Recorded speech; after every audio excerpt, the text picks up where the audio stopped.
Hello, hello, hello. This is Tiffany with Healthy Passions. If you do not know me, let me briefly introduce myself. I am a certified personal trainer, certified wellness coach, certified energy healer. By birth, I am an oracle, prophetess, and a natural healer.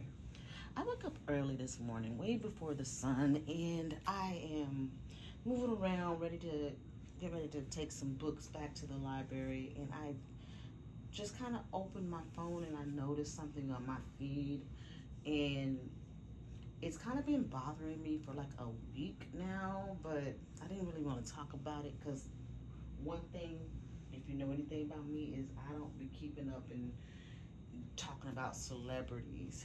But the reason why I am talking about celebrities on this video is because I'm starting to peep game, and it's starting to get ratchet. It's starting to get real and also more obvious. So what I'm seeing, like today, that kind of started this conversation was between, like, I think three people. I think it's Remy Ma,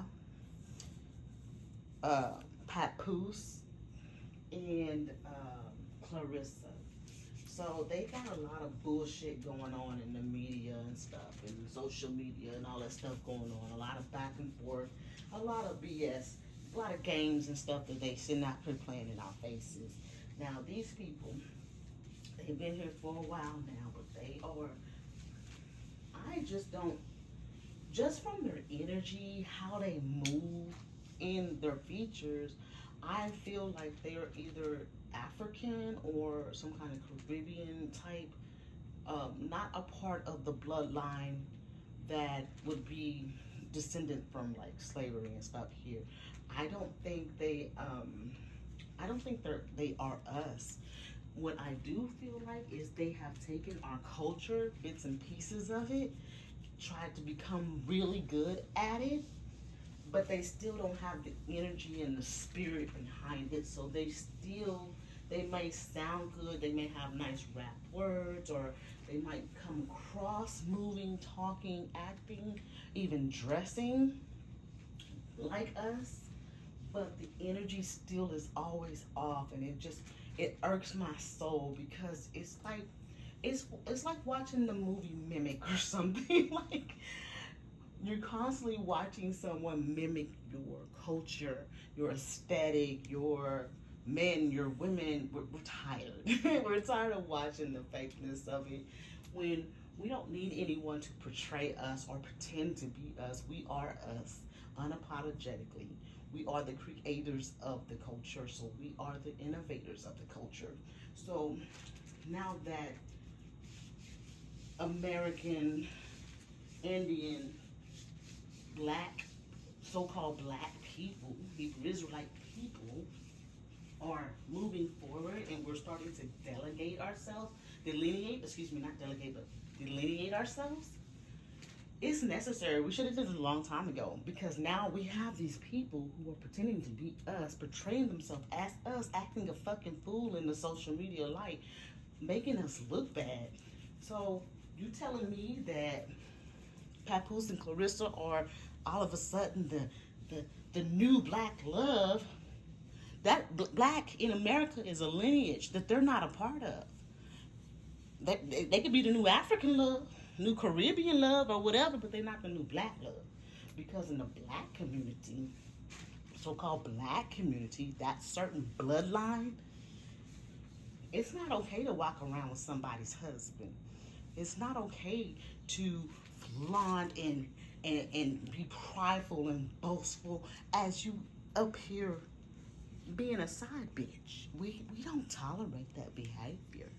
Now, I'm not saying it doesn't happen in our community. It happens in every community. But what you're not going to see is us flaunting it when we know that it's trashy behavior. Our elders and our mamas and we couldn't do that. What you talking about? Even if we were in a relationship like that, it would be on the hush hush. It wouldn't be something that's plastered all over the world.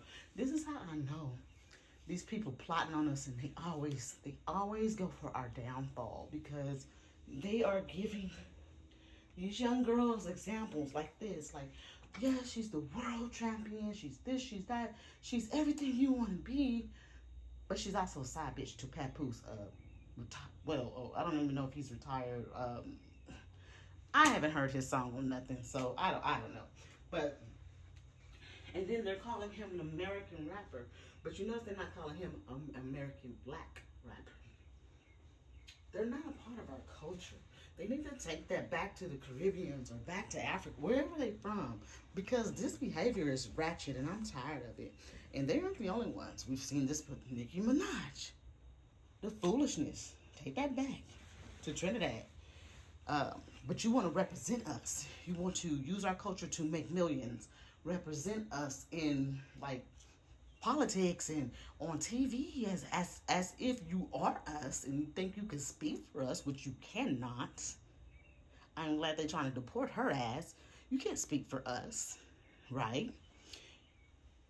Cardi B, she gets so many passes. I can't stand her because she wants the aesthetics of us. She wants the attitude that we have, the culture, the way we dress, the way we talk, our men. But she wants to hate on the person she's pretending to be, who she's making millions pretending to be. That's what I don't like about her. So I'm getting sick of this foolishness. So while Cardi B's sitting here talking about black women, baby, your daughter's half black. All your kids, half black. So everything you say about a black woman, you're saying about your daughter. And she's not going to appreciate that when she get older. Period. So it is what it is. I think they should just go home or sit their ass down. If you're going to stay here in America, sit your ass down. You don't represent the black community, especially Cardi B with her ratchetness, the way she, Clarissa and Cardi B, the way that they eat online. These are not feminine women. These are just rough, from the trenches ass women. And the women in our community, on average, we don't act like that. We are soft. We're princesses. Like, wow, you know what they got going on? But it ain't that. These bitches is rough. And then they got the nerve to talk down shit to us. Now, Clarissa has an issue with colorism too. Not only just Carly B, but Clarissa has an issue with colorism and the opposite. She don't like light-skinned women. And what she's really saying is, it's not that she don't like light skin. She don't like American Indian women. She don't like Cherokee women. She don't like the indigenous woman of the land. Because here, she's top dog regardless of what you think is going on. The white woman ain't top nothing here. It's always going to be the indigenous woman of the land. So she has an issue with the indigenous women. That's what I noticed, because them African women that was cooking in her kitchen, she didn't say nothing to them. She had nothing to say bad about them. It's always, oh, so pretty Layla, or, oh, she thinks she gorgeous because she light-skinned. It's not that we think we're gorgeous because we're light-skinned. We are gorgeous because we're going to be the epitome of beauty on our land. You don't like it? Go home. So that's all I wanted to say. I don't want y'all to get confused with these people. I call them tethers because it's scary. They remind me of the movie Us. And I don't understand, because we know damn well in the black community we do have ratchet things. I'm not saying that we're perfect, but we know that we would not be pushing the epitome of love as a side bitch and a married man. And we damn sure wouldn't have, as even Reba Ma, she don't get no pass either. She has pretended to be one of us and tried to use the aesthetic of our skin, our hair, for a very long time.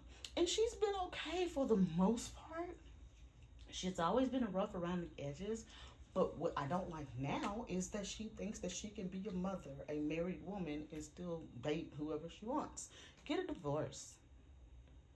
Period. Like, we are trying to clean up our image. We don't need these tithers who are still just profiting and using every negative stereotype of our culture to portray in the public so that they can make money off of us and make us look bad. We have as a community, we have been past this. We are trying to clean up our image, clean up our communities. We are We're done with this foolishness. A lot of this crime and stuff you're seeing, a lot of this BS you're doing, that you see people doing, they are everything they want to be. They're Caribbean, African, whatever the case may be, Latino, whatever, until they get in trouble or until they do something. Then they're like, oh, they switch up their accent. Oh, I'm Black American. Nah, you don't get to embarrass us anymore. We're tired of it. We've got to call you asses out. We've dealt with enough rhetoric. We've dealt with enough blame for 10 centuries. So we're not going to do it anymore. So they need to represent who they are and stop trying to represent us, because that's not what we see. And we're tired of it. All right, that's all I wanted to say. Just a quick rant. I want the Hebrew Israelite woman, the American woman, indigenous woman to be represented fairly. Let us speak for ourselves for a fucking chance. Let us speak for ourselves. We are the most disrespected, the most portrayed, but also disrespected. We just want to be who we are. And not only who we are, we want to be the representation of who we are, the only representation. Whether you look like us or not, we're done. All right? That's it. And the same for our men. We're sick of it. All right. Bye.